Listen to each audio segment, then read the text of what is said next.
Sometimes we want a shortcut for writing the sum of something, so we use summation notation. Sigma is just a Greek letter. It looks like this.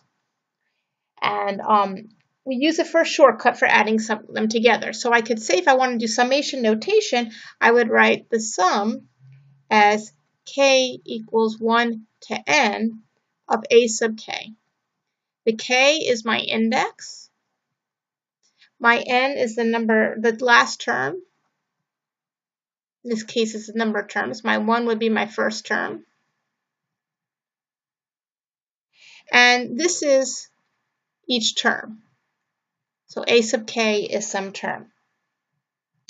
So the sum of k equals 1 to n of a sub k is a shortcut for writing a1 plus a2 plus a3 all the way up to the nth term, adding all the terms together. So it's a little bit nicer.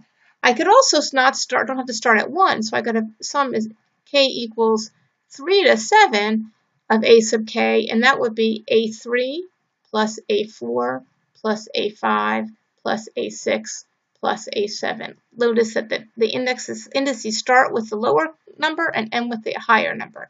And those are just my terms. So I have special sequences that you should just know what they are.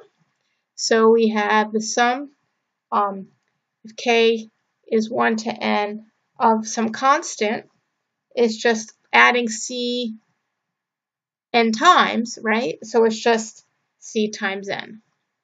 I have the sum of k equals 1 to n of k, which is just like adding 1 plus 2 plus all the way up to n, and we can write that in shortcut as n times n plus 1 over 2. I also have the sum k equals 1 to n of k squared, and that's like adding 1 squared plus 2 squared all the way up to n squared, and we can write that as n times n minus 1 times 2n plus 1 all over 6.